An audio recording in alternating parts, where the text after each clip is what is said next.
Sorry. So we're going to talk this afternoon quite a bit about General Conference and the Living Neighbor Coalition, or LINC. And I'm going to introduce you to LINC and help you to get to know some of our partners who are working together towards General Conference. And this, I hope, will help you to see how we are already beginning to work intersectionally and how we're really striving to change the church. And I want to apologize to the folks who were in the General Conference session yesterday, because I said something that I've heard taken so many different ways. So I'm just going to throw it out to you. I said, go to General Conference, be there, because we need to be there. Be there with a ton of hope and ready to work really hard to make changes. I didn't say this when I should have. But expectations, I'm not sure if I would build those up. Not because we don't think change could happen, but because the change is going to come in God's time. The work that has to happen all the time is ours now to do. So be involved. We're going to work like crazy to make the changes happen, and then we'll see. We'll see. But we're going to be there with each other and for each other and working hard. So with that said, I do want to turn to the partners of the Living Neighbor Coalition, and Walter is going to start us off.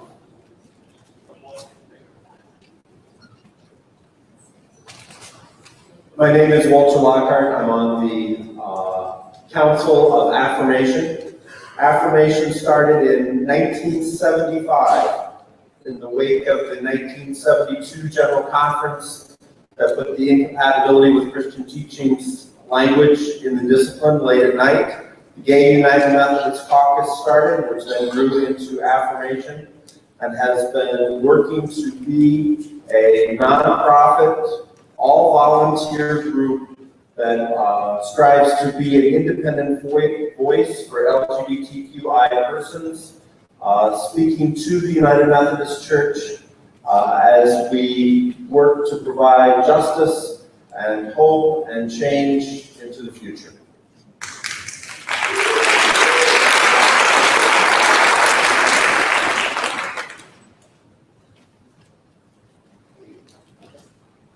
Hey everyone, I'm Bob. Chet Christian, Executive Director of the Methodist Federation for Social Action.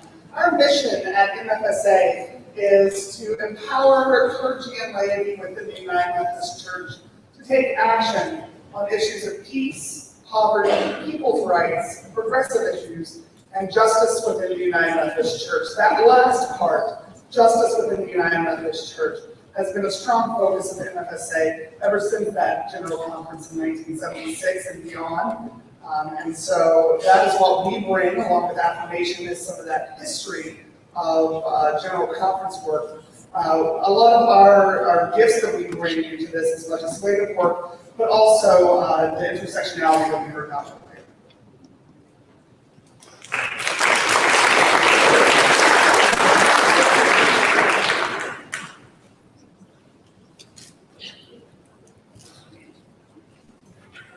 I'm a lot shorter than everyone else. Hi, I'm Bridget Cabrera. I'm the Deputy Director of the Reconciling Ministries Network. RMN mobilizes United Methodists of all sexual orientations, gender identities, to transform our church and world into Christ-inclusive love. Now, we are so proud to be in coalition with all these amazing partners, and RMN, along with our partnership with the coalition, will continue to witness to biblical obedience before, during, and after General Conference. Thanks.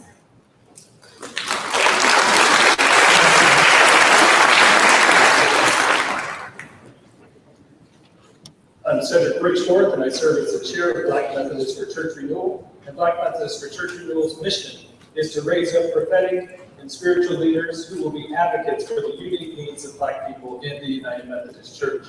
Our vision is for a renewed, transformed, and united body of Christ, where we value the development of leaders, we value our Wesleyan heritage, we value full inclusion in the church.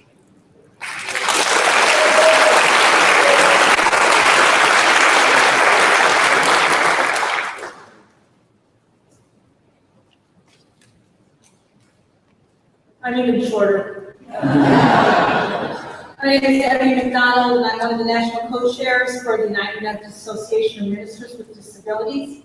And we advocate for and assist those who are in ministry and those who want to be in ministry.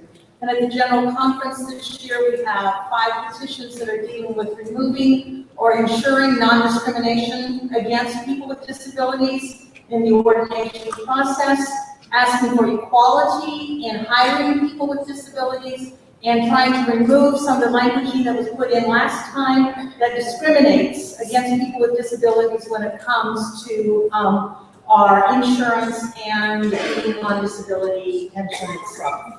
So those are some of the things that we're doing. Thank you.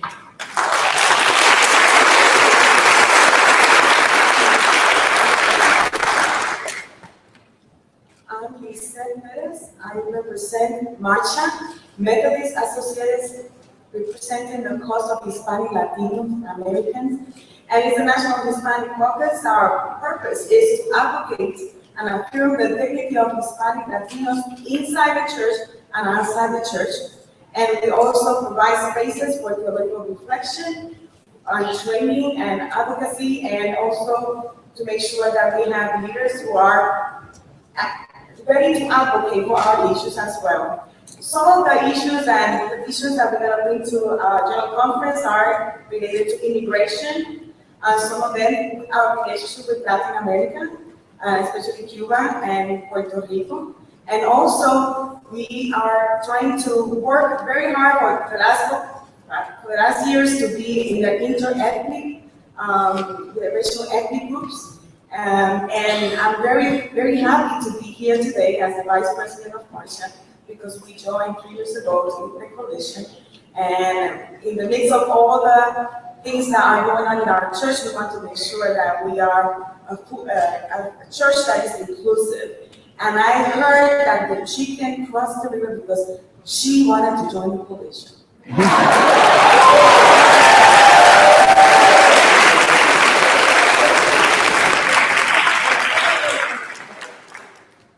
I'm Amy DeLong. I represent Love Prevails, and we are a wee little band of riffraff. Stop, I only have 30 seconds. We're trying to really have an outsized effect on this blasted, beloved church that we all love so much. We travel around the country largely on our own dime, and we witness to the faithfulness of LGBTQ people in the church. At Love Prevails, we ask people to disclose, to divest, and to disrupt. To disclose means that we come out of the closet and we refuse to ever go back in. And if you think I'm just talking to the queer folks right now, you're wrong. We need to know that we're all in the closet and we need to come out. To divest means that we withdraw our prayers, our presence, our gifts, our service, and our witness from those structures within the United Methodist Church that support the status quo and which is more worried about institutional preservation than it is about the gospel of Jesus Christ. And then we take those resources and we reinvest them and we redirect them and into efforts that are aimed at ending the categorical discrimination against LGBTQ people. And finally, we disrupt. And that means that we will undermine and dismantle the systems of oppression and injustice that are denying or limiting the full inclusion of LGBTQ people and are strangling the life out of this church and which are killing LGBTQ people body and soul. And for Christ's sake, Love Prevails asks that we not sit around and wait for someone to give us permission to do those things.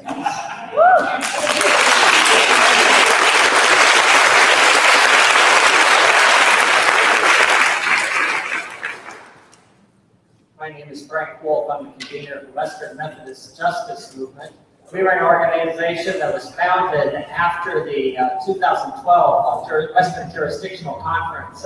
Bishop Hagi at that conference said, the jurisdiction doesn't have the resources to be able to do everything, so take that authority and do what needs to be done. And so Western Methodist Justice Movement was a group of people that came together to say that we're going to do what needs to be done. And we've been working at that in the West primarily, but our interests go far broader than that over the last several years. We describe ourselves as providing a venue where progressive persons of faith residing primarily in the Western United States work together on significant issues of justice and peace, both within and beyond the United Methodist Church. And our work is primarily done through what we call action networks, people who come together with passion around various issues that are facing the church, LGBT issues, justice in the Philippines, criminal justice, reproductive rights. These are just a few of the various issues. Palestinian rights that the Western Methodist Justice Movement is working to organize people around and get people working, not just in the church, but also in the wider society. But at times, it means pushing the church to do what it is the church is really called to do. So thanks very much.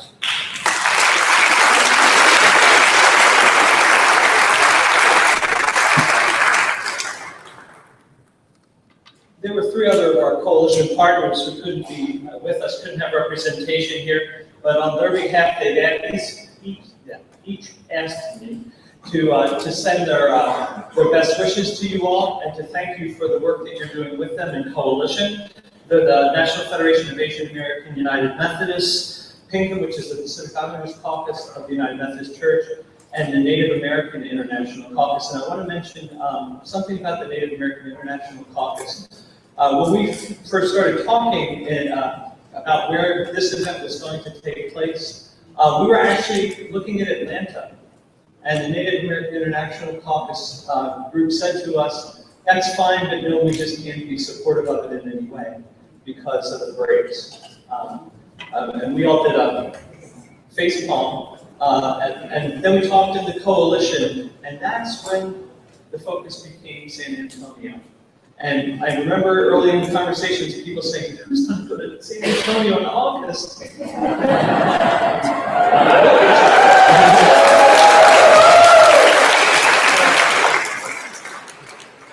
You are amazing.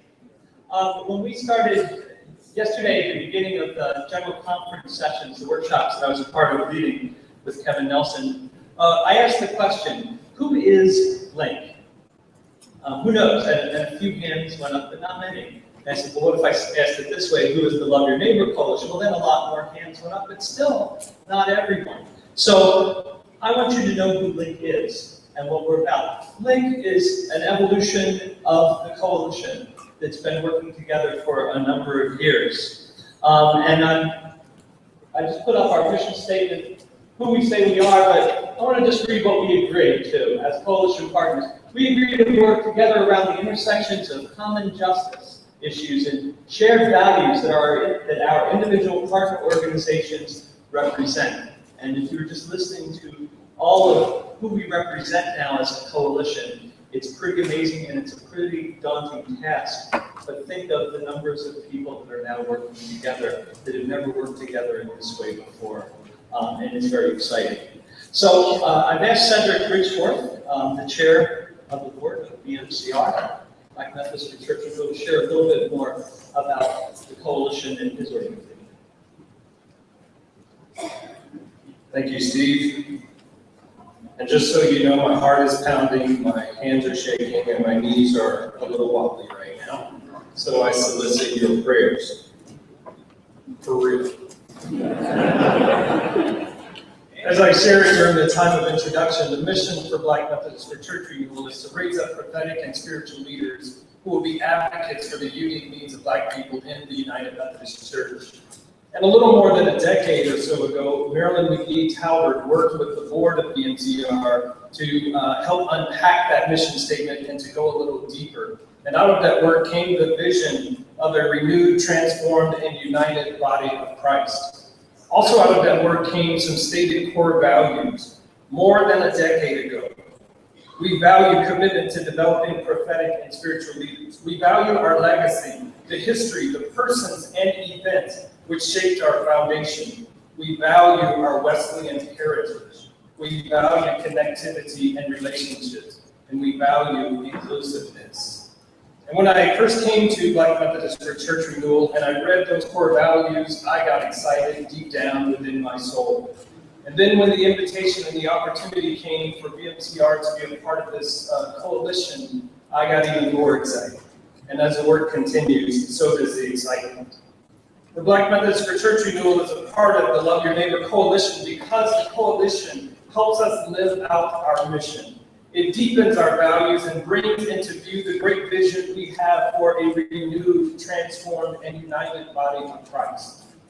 We see the need for Black Methodists for Church Renewal to be in relationship with the various partners of the Love Your Neighbor Coalition, because each of us have issues and strengths that each one can benefit from. We see being together and working together not only as the best way, but as the only way to advance the greatest call to discipleship and care within and beyond the church. We are partners with the Love Your Neighbor Coalition because of the new space created within the coalition. And what is meant by this is probably best described in this way. For when you invite me to your table, often I am expected, or at least I will try, to conform to your rules, to your norms, to your language, to your agenda, and any other thing that may aid in my inclusion at your table. The same is true when I invite you to what is presumed to be my table. So we see being a part of the Love Your Neighbor Coalition as bringing tables together. Each one brings their passions, interests, strengths, and norms. And by joining tables together, we are intentional about creating new and equitable space where no one is ridiculed for what they bring to the table, and no one is forced to give up any unique perspective or principle. But we join together and work from our common core and our purpose. This General Conference cycle, we have all 5 racial ethnic caucuses as partners within the coalition.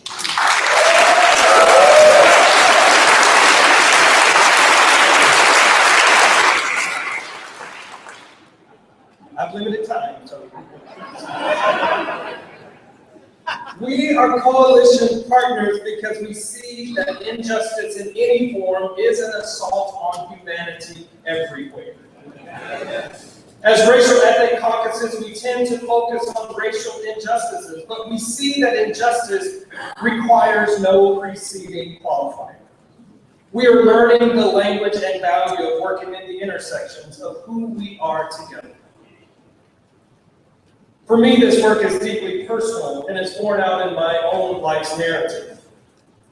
When I was 10, my parents divorced, and I had to change schools. When I arrived in my new 6th grade class, the person who welcomed me was a boy named Lynn.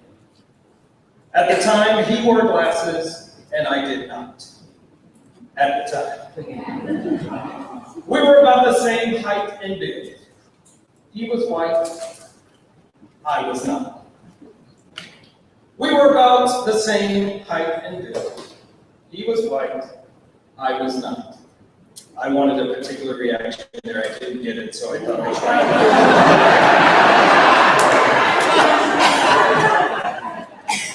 And I had to get it that way. Okay. We were both reared in the church and active in our respective youth groups. We were both from marginally middle-class families. We were both well-versed in the southernness of our beings. He played football, I was in the band. He liked to read, I did not. Oh, there it is. We were both outgoing and had sort of big personalities. And at age 14, his parents divorced. And it was then my turn to welcome him into the world of being a kid from a divorced home. Much in the same way he had extended hospitality to me when I arrived at my new school, parents freshly divorced. At age 15, I discovered I needed glasses, and Lynn walked me through that adjustment. At age 16, his dad bought him a car. Mine did not. And you think that's funny? During our 11th grade year at Danville High School in Danville, Alabama, we decided we would try out for the cheerleading squad.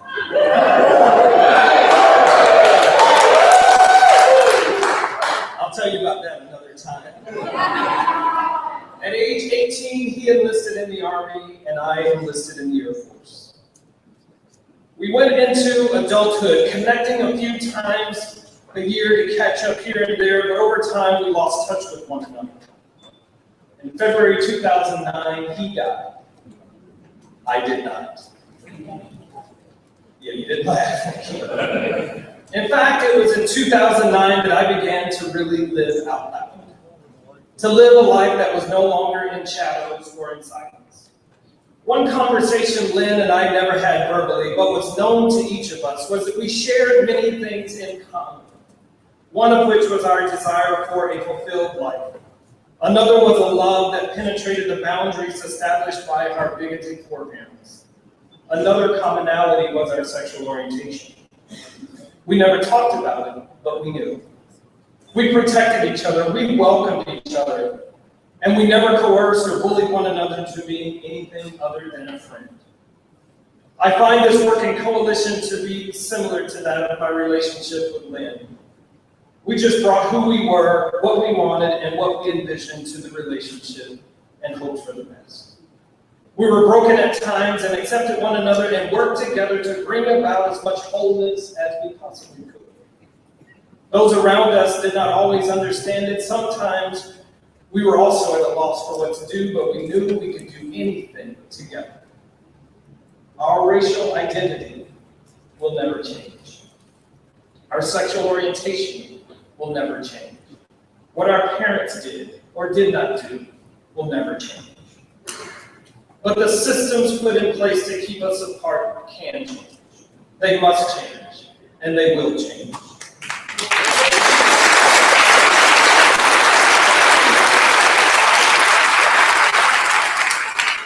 And I am coming to understand and to live out that principle and that hope more and more within this coalition of justice and equity seekers that we now know as the Love Your Neighbor Coalition.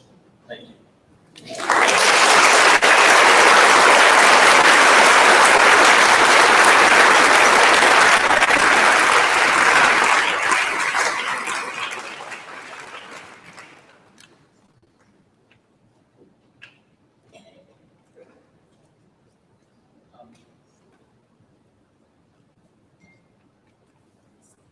My legs are a little wobbly too today, so I asked a good friend of mine, Becky Burrell, to kind of help me out. Reverend Story reminded us Thursday night that while we know that the end of the story is love wins, and it is, we also realize that we are still on the journey together, and we haven't arrived yet. We were reminded then and yesterday and definitely this morning. The cost of the journey is great in terms of the continued hurt and suffering that so many endure along the way. I work out of MFSA's office in Washington, D.C. And there's a saying that we often throw around the office to each other, especially when one of us finds ourselves in a moment of incredible frustration, anxiousness, anger, and hurt because of something some church leader or some lunatic politician said or did that we know is going to harm, exclude, or further marginalize others. Chet will often say, remember, Steve, it's not just a moment, it's a movement. It gets me out of my head, out of that moment, the moment of anger. It helps me to refocus on the journey, the big picture. Yes, sometimes Chet really is a God-sent angel to others. I am still trying to get my head around the new dress code, though. I also, you wait, but I also realize it is those moments that ignite our passion for justice. There's the moments that help to motivate us to keep moving forward. They become the manna for the journey. So I'd like to share a little bit about the moments of the movement that have brought the Love Your Neighbor Coalition to this moment now. But I'd like to do it on both a personal and a movement level. I guess the best place to start is 1984. That was the year that the General Conference in Baltimore added to the Book of Discipline the provision against the ordination or appointment of self-avowed practicing homosexuals. It was also the year that Affirmation decided to launch a ministry program that they'd actually been working on for 2 years. the Reconciling Congregations program was brought to life. And Mark Bowman and Beth Richardson began to serve as volunteer co-coordinators in developing the RCP. Where's Mark? I decided, in all fairness, that if I was going to throw up an 80s picture of Mark, I'd also throw up an 80s picture of myself. 1984 was a pivotal year for me as well.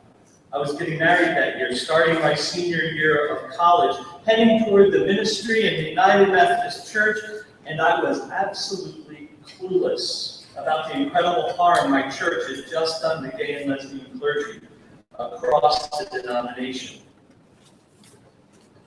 Well, what a difference a year can make.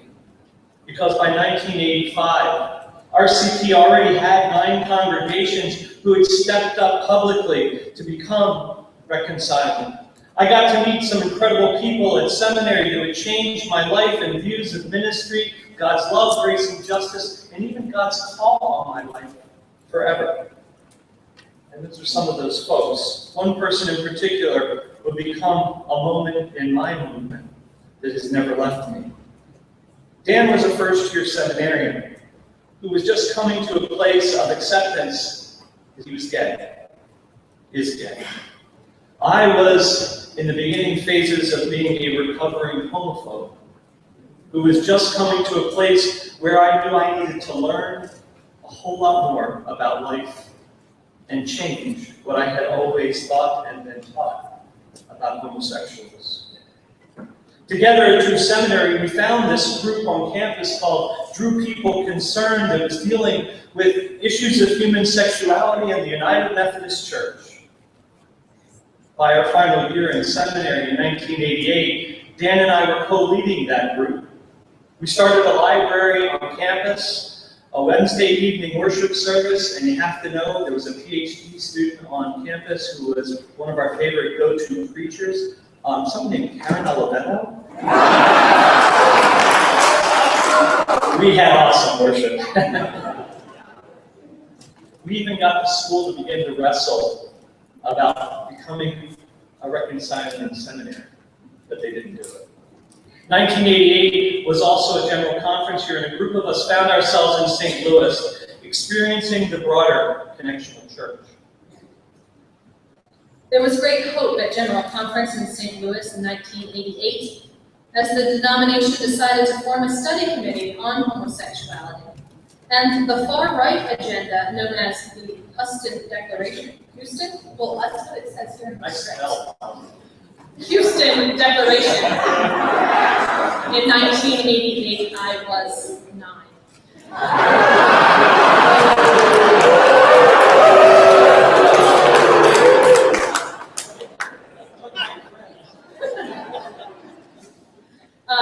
The Houston Declaration gained little traction. However, the incompatibility language and ordination bans still remained in the Book of Discipline. We, the church, the movement, experienced a meanness in St. Louis, in the church, that we didn't expect. After General Conference, Steve and his cohorts went back to finish classes and prepared to graduate and head off into different annual conferences and churches. They were excited and scared to death. But I also noticed something else that began to happen. It was happening between Dan and myself in terms of our friendship. It became strained, really strained, and I didn't understand it. And just days before graduation, I just couldn't take it anymore, so I kind of cornered him and confronted him to find out what was going on. That moment is still seared in my memory, and I mean that. Dan looked at me and said, "Steve, my people are dying out there." This was 1988. "I have to do something to help them," he went on. "And Steve, you're going to acquiesce because you can. Because that's going to be where all the pressure is going to lead you." I was shocked. I was devastated. I was deathly afraid he wouldn't be right. But over the next few moments of what was a really awkward silence, I began to hear Dan's words not as condemnation, but as challenge. "Dan," I said, "I pray to God you're wrong, I hope you'll stay in touch, we'll stay in touch, and you'll keep an eye on me and the ministry that I'm involved in. Call me out if I begin to start to acquiesce. I know your people are dying, but you have to realize my people are doing the killing. And I need to help them stop. We saw each other one more time a few weeks after graduation. We lost touch for a number of years. Then we kind of found each other thanks to Facebook. And we actually met up again for the first time since a couple weeks after seminary at the Tabernacle in 2012 in Tampa.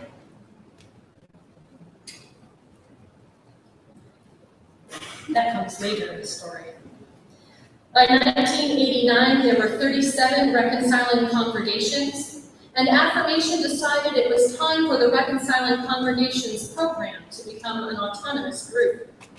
Under the continued leadership of Mark Bowman as executive director, the witness of the Reconciling Congregations program continued to grow, and so did the movement.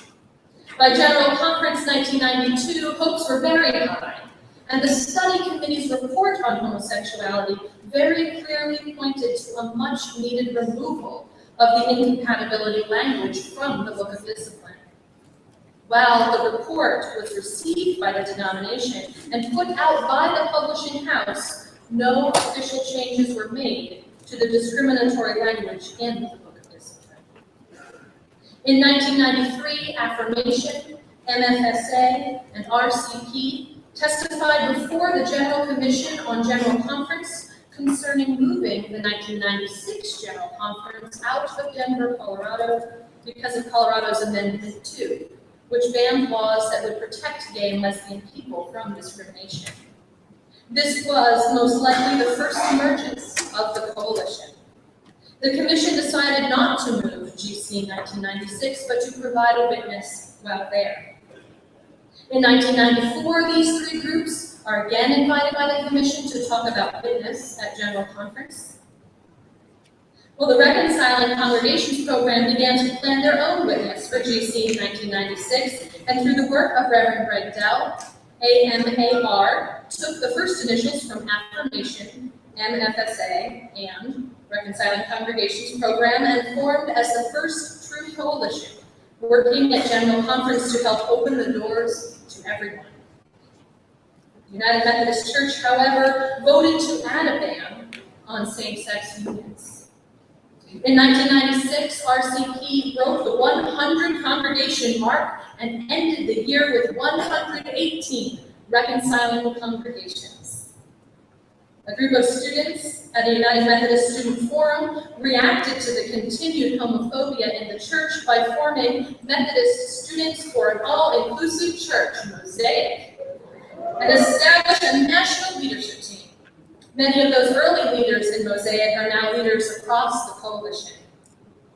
In March of 1998, the Reverend Jimmy Creech was put on trial for conducting a union service for two women at First UMC Omaha, and the era of church trials began. At General Conference in 2000, the Common Witness Coalition brought the call to the United Methodist Church to recognize that wide is God's welcome, asking the United Methodist Church to extend the table to LGBTQ United Methodists. Cleveland was an incredibly emotional General Conference. If you were there, raise your hand. Thank you. Thank you for your witness there. Along with other groups like Soul Force that showed up, 200 people were arrested on the Wednesday of the second week of General Conference, the plenary week. And on Thursday, the next morning after the conference reached an impasse and voted negatively on just the truth of differing views in the church, the Common Witness Reconciling Congregation, made up of Reconciling Congregations Program, Affirmation, and MFSA, came onto the floor of conference to protest the continuing exclusion of GLBT persons in the United Methodist Church. 29 people were arrested off of the floor. See, 2012 wasn't the first time. Within the year in GC 2000, the Reconciling Congregations Program became RMN, the Reconciling Ministries Network. In 2004, at General Conference in Pittsburgh, the Common Witness Coalition was watermarked, the Ministry of Assurance, focusing on the radical equality that comes with everyone's baptismal promise. A promise which we believe required the removal of exclusionary language. Hundreds of supporters wore rainbow stoles introduced by the Parents Reconciling Network. Volunteers handed out water bottles with our watermark stamp, the logo on them. Again, we worked to have discriminatory language removed and legislation designed to at least agree to disagree was even introduced to the United Methodist Church, and they refused again to budge. In 2008, in Fort Worth, Texas, under the banner of A Future with Hope for the 2008 General Conference, Reconciling United Methodists proclaimed hope in Christ, envisioning one family tree that thrives as persons of all sexual orientations and gender identities make disciples of Jesus Christ for the transformation of the world. This was also the year we began to ask the church to join us in the understanding that in faith and in membership, all means all, or even now as we say, y'all means all. And without it, slogans like open hearts, open minds, open doors became more of an embarrassment of false advertising than anything else. For 4 General Conference sessions, the now Common Witness Coalition had developed a pattern for their engagement with the General Conference of the United Methodist Church. MFSA, Affirmation, and RMN would do their own work for 3 years, just after each General Conference, and then near the beginning of year 4, they would begin to come together and gear up for General Conference. Affirmation would continue to take the lead in providing nurture and spiritual care for the coalition at General Conference, for those who were wounded by the church and needed support. RMN would work on witness and worship events for the coalition presence as a powerful reminder of the harm the church was doing to our LGBTQ siblings, and yet the hope we still had for the church and its future. MFSA would take the lead on monitoring and tracking legislation and providing inspirational and educational forums for delegates and our volunteers, like the luncheon speakers held during the days of General Conference. MFSA also took on the role of providing housing for the growing numbers of volunteers who came to help work for change in the United Methodist Church. Now, along with RMN's 5-year Call to Witness program, working toward 2012, and developing an outreach to move the hearts and minds of delegates to the General Conference, the stage was set for the coalition to evolve yet again. In the fall of 2010, through a generous grant that RMN helped MFSA to obtain, the 3 Common Witness partners decided that they wanted to grow the coalition beyond themselves, to begin to build relationships around the intersections of oppression and marginalization all across the United Methodist Church. In January 2011, I was hired to act as the coalition coordinator. Together, RMN, MFSA, and Affirmation came together in Chicago early in 2011, decided that the theme and witness for General Conference 2012 for the coalition would be based on the name of this newly forming coalition and the scriptural passage that was and informs its core beliefs. The Love Your Neighbor Coalition was born. With just 1 year to go before GC 2012, Link had to work fast on a number of areas. The original partners went into many of their traditional roles preparing for the last General Conference. By February of 2012, just 3 months before the start of General Conference, enough inter-caucus dialogue, vision, trust, and hope had begun to develop that Black Methodists for Church Renewal became Link's first new partner to join the original 3. Within another month, both the Native American International Caucus and the National Federation of Asian American United Methodists became partners. While GC 2012 was a great disappointment again, in that the church refused to remove the discriminatory language again, we did see a number of positive steps in other areas. We helped to stave off some other very bad and harmful legislation, and Link was an integral part of stopping the changes in church structure which would have given virtual control of the resources and direction of ministry to a small number of very non-diverse people in the United Methodist Church. Our witness was powerful, even though our hurt and disappointment felt greater than ever. It was in our tabernacle at General Conference 2012 that the grassroots movement of clergy standing up for marriage equality within United Methodist annual conferences became, by the words of Bishop Talbert, the biblical obedience campaign of RMN. Since GC 2012, Link has been joined by the other 5 partners that you were introduced to earlier. We are growing stronger, more diverse, more intersectional, and more determined than ever.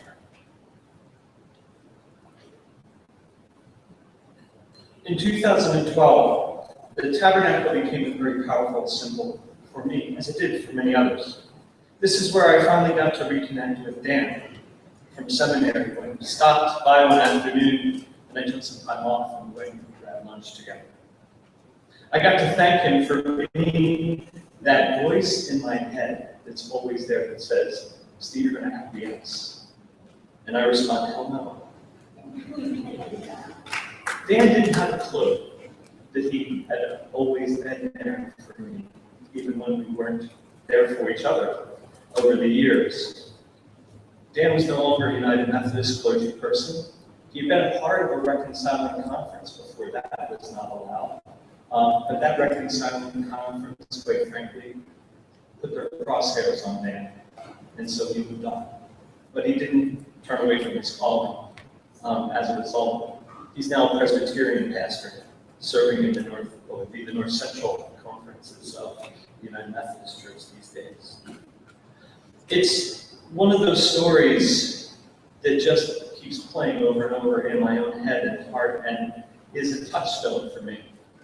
But there were others that happened at General Conference 2012, and I'd like to share one last story from the tabernacle, if you will. And I'm not even sure if the person whose story this is here. So if you want to raise your hand, please do. One day, one of our volunteers came back into the tabernacle. I was the only other person in there, and they were just sobbing. And so I went over to see what was going on. And she said she had just come from the Starbucks.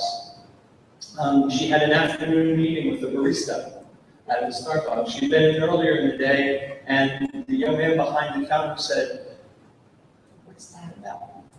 Pointing at her stole. And she explained while she was standing in line what it was about. And he was like, "That's cool." So she took it off and gave it to him. He said, "Oh, I can take next to him. I have another one. I know where they are." He said, "Can you come back this afternoon around 2? Because I have a break then." And she said, "Okay." And she did. And when she came back, he came out from behind the counter and just threw himself in her arms and said, "I want to thank you. You're saving my life." He goes, "You don't know how many times I thought about taking you, and how many times the church has not been there for me. But you all, you're here for me. Thank you." We become church in the very places where the General Conference won't. That is the power of our witness.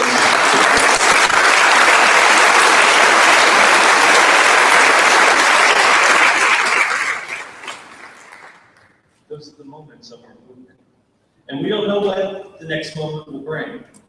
But what we do know is that we will be there to share the really good news of God's inclusive grace and love, to share a word of hope for our United Methodist Church, to share a prophetic witness for justice for all of God's people. And with us, all really does mean all. Thank you.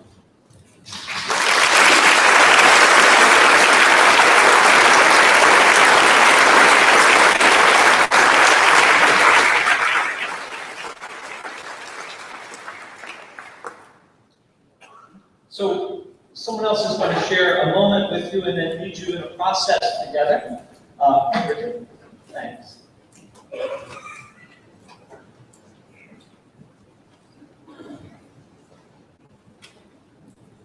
We have heard it said today that every movement is made up of moments that challenge and inspire us to action. Mine's covenant of conscience and later Bishop Calvert's call to biblical obedience was and are some of those moments for me. The call to United Methodists to no longer agree to be bound by an unjust law invites us to live into God's love, God's law of love right now. We can't wait for a policy change to do the right thing. Every moment that we choose biblical obedience over fear, we continue to build the momentum for this movement.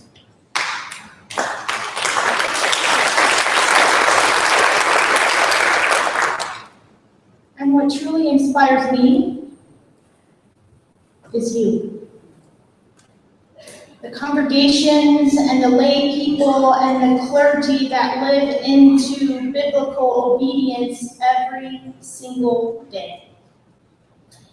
You that choose love over fear. You that choose bravery and grace and love.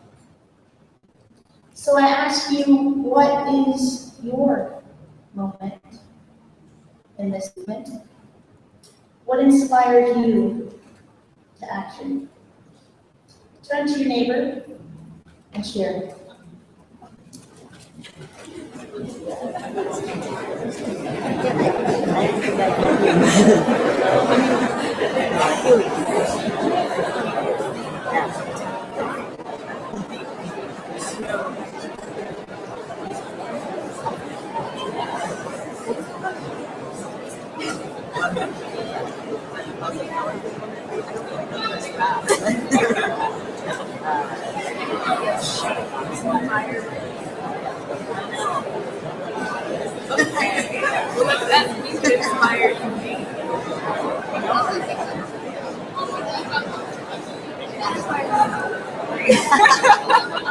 I come though.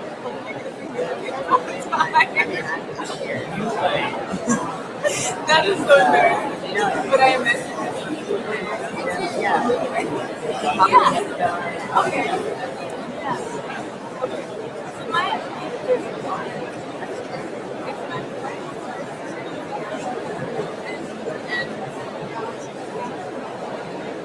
I think that it might be a next step. Doing that one.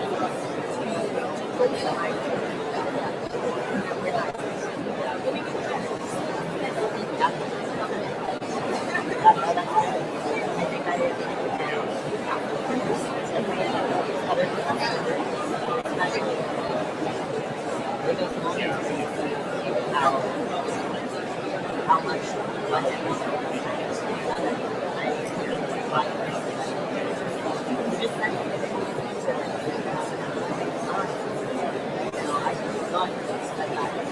somehow that is.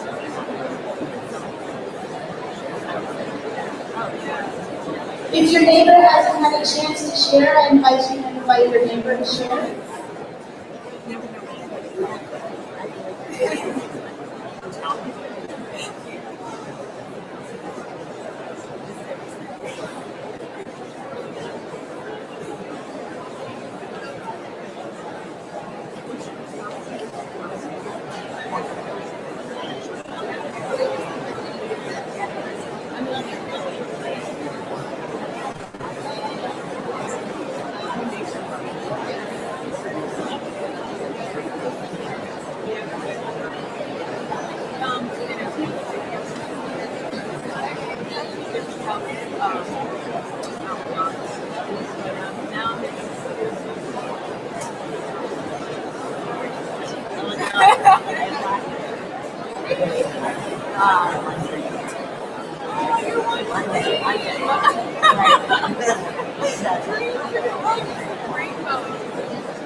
know, it's like always miserable when you're not. It's really not. But it's usually not. Yeah. Very nice. And one of my good friends, Plenary, also. That's all I can say. Wow. It's working for me right now. I'm taking a break. I'm on taking a break. I took a month off. I'm taking a month off. Here's my lesson. And a couple things about it. So like, school. I write for school. I made a plan. I'm going to put mine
My apologies for my language in the last part of the presentation because I meant to say heaven now.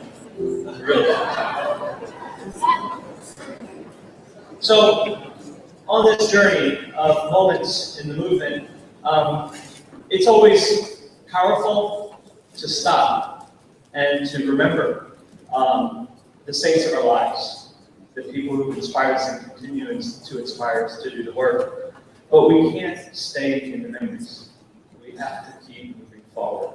And so I want to talk now with you about what the Love Your Neighbor Coalition does at General Conference. And I have some help from some of the folks who are leading us in those areas. Lisette Perez and Kevin Nelson are heading up our Love Your Neighbor Coalition legislative strategy team, and they're going to share some things with you.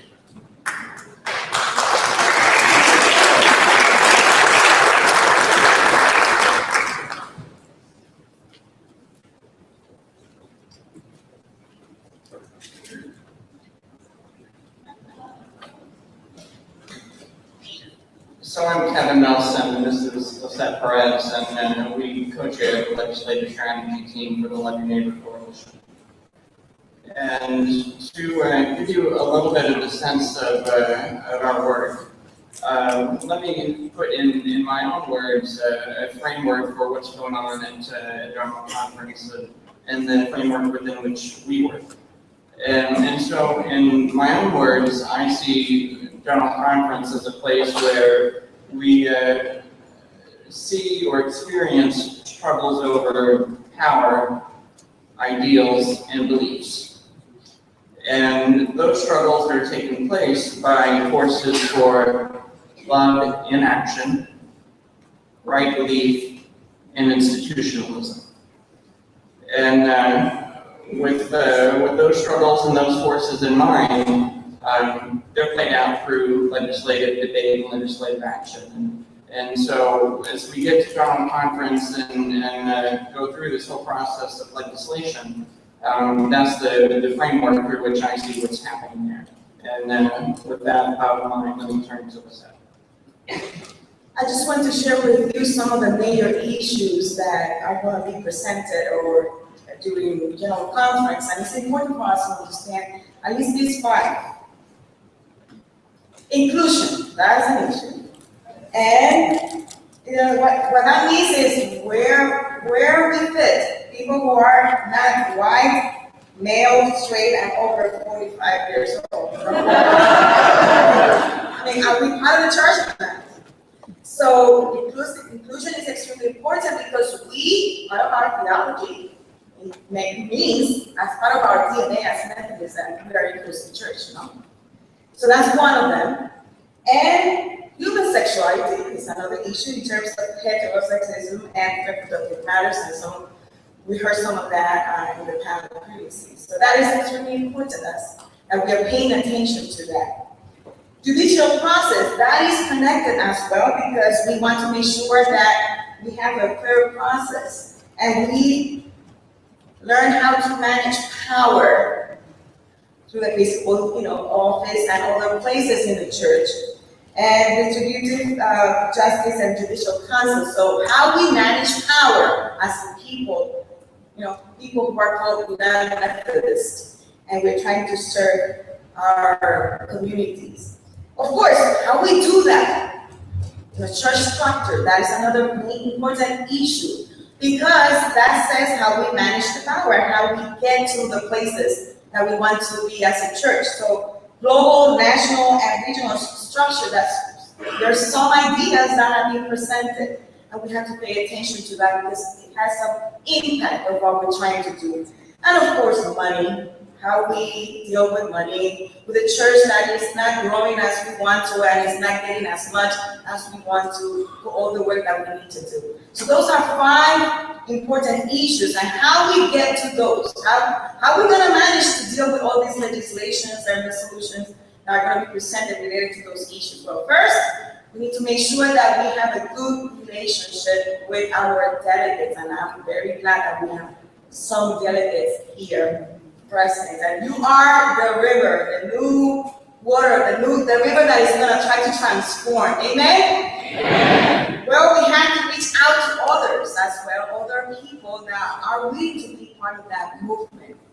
And in building relationship, we become a resource, trying to make sure that all the delegates know and understand and interpret well those issues with providing some talking points and some backgrounds and talking about our moments and our stories. So somehow the river can transform the waters. No?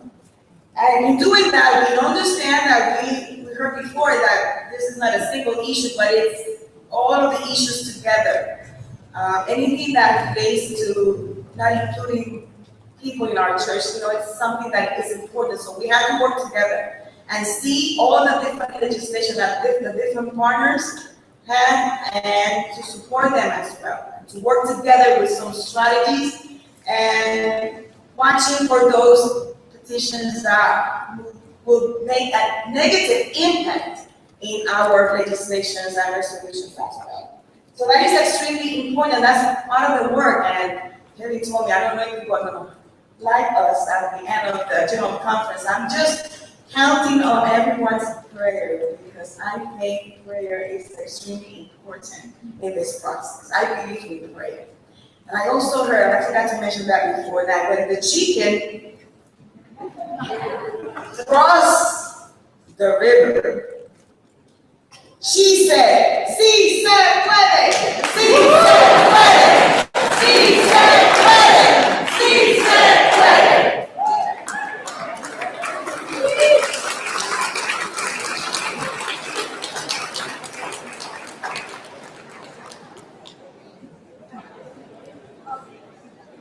One of the other very powerful witnesses of things that we do together as a coalition is witness, and Joey Lopez and David Meredith are going to share some things about witness. They're heading up our witness for the coalition.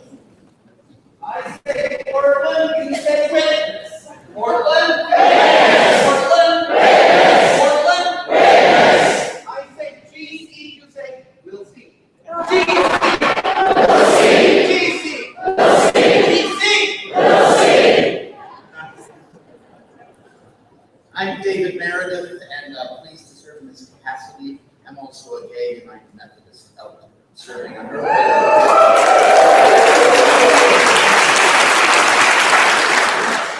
My name is Joey Lopez. I'm from Western North Carolina, and I serve on the board of directors of the Methodist Federation for Social Action. And as a delegate to the last General Conference, I'm glad to be here to be thinking about what our presence will be at General Conference in 2016. Our work and the work of the coalition leading up to General Conference is intersectional, including but not limited to LGBT inclusion in the church. In fact, the coalition is actually many voices, many languages, and many perspectives. In 2012, the coalition did incredible work organizing around legislation that was presented before the General Conference and responding to the growing pains of injustice within the church and world. This work manifested in many ways, one being its witness. The coalition helped to coordinate events to draw attention to a wide range of oppression our church is directly and indirectly a part of. There was an immigration rally featuring an address by Bishop Furcano, candlelight visual for Trayvon Martin, and collaboration with Love Prevails to cross the bar General Conference to celebrate in the act of communion following the vote to retain LGBT exclusive language in the Book of Discipline. Leading into 2016, the coalition team will be using empathic resistance, a tactic coined by Jasmine Beach Ferrara of the Campaign for Southern Equality, a guiding principle for our presence at General Conference. This practice of empathic resistance is to maintain one's own dignity and sacred worth while having empathy and compassion for those who are oppressing you. Through my work of organizing for the lived equality of LGBT people in the South, I hold this principle by constantly asking myself, how can I be transformed by this relationship? This leads me to think about the history of our church. The language of our discipline changed about people of color in the church, but we continue to seek reconciliation for our soiled past and present. The language of our discipline changed about women in the pulpit, but there is still work to do for equitable compensation and roles of leadership within our church for women. The language will eventually change about queer people in the life of the church, but where will we be positioned to continue our work of liberation? Before General Conference comes around, some questions that the witness team that Joey and I co-chair for the Love Your Neighbor Coalition will be asking as we select and prepare for witness events. These are just some of the questions. How does the coalition balance an invitation with relationship to folks who are seeking, learning, and unsure of supporting some of the work that we are all engaged in, while at the same time creating space for righteous anger for the harm the church has caused and is causing by its silence and by its action? We will be asking the question, how does the coalition do a witness that opens the door for some, but doesn't slam the door on dialogue with others? We're going to ask the question, how is our privileged American position of how we do stuff gonna feel? How's an African delegate gonna hear and experience what we do? How is the moderate Southern delegate, some who are among us, going to hear and experience this? And how is the person sitting at home watching from live stream General Conference unfold, how are they going to hear and experience what we do? These are hard questions. We don't have the answers, but these are the questions our team will ask ourselves about every witness event that we planned. In addition, we have to figure out with our coalition partners, what are we asking for? And who are we asking it of? How does the coalition, our coalition, build the relational and organizational power to counterbalance the powers of the institutional church? In addition, how do we recognize that the United Methodist Church and its institutional power are not monolithic, but in fact pluralistic? That there are many sources of power in this decision-making organization. So to whom or to where do we direct our witness events and actions, and what are we asking in those places? I'll give you a quick for instance. If we really want a central conference in Côte d'Ivoire to begin to create a safe space for GLBTI members of their church or residents in their communities, can we direct an ask just to the central conference delegates from Côte d'Ivoire and develop a way for them to be held accountable with us, to us, for us, for the lives of those people in their community? That's different than demanding the General Conference. It's a focused ask. It's about where is the power to make this change. And we can ask this of a whole host of other groups within the United Methodist Church. It requires that we also figure out how do we get a system of accountability that folks answer back to us. That what we ask gets answered, and folks are held accountable for it. And then we have an ask of you, because we can't get there as a coalition unless we build relational, organizational capacity and power to ask these questions and to make folks face us and face us down with these questions. So we need y'all to show up. We need y'all to be there in Portland. We need you to be present live stream or by phone or in your conversation with delegates and folks from your own annual conference. We cannot get there if we do not have broad, relational, coalitional, organizational capacity. So moving forward from this space today, we do have options. We can measure our success moving forward by moments of legislative gain. And we hope we have some. We can also measure our success by whether we stay or leave General Conference victorious or disappointed. And we can measure our success through the movement building. Through the movement building. Through building a relational and inclusive, no liberated body of Christ within our church for transformation in the world. We say Portland, you say witness. Portland, witness. Portland, witness. GC, we'll GC, we'll see.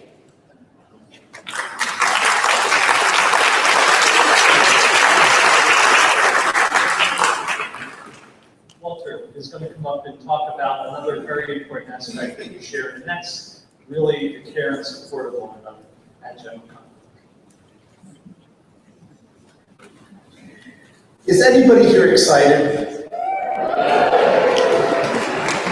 Does anybody here have something passionate that they want to have changed at General Conference?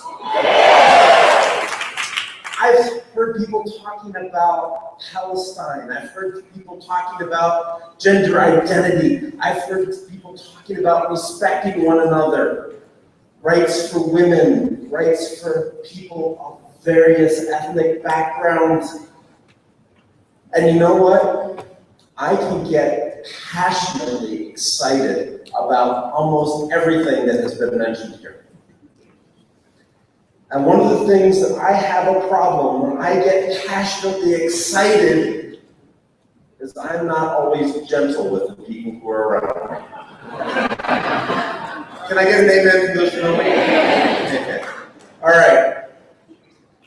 I remember my first general conference sitting in Denver, sitting up for hours and hours and hours in the back room, talking to each other, trying to figure out what we were going to do and how we were going to get along and building the relationship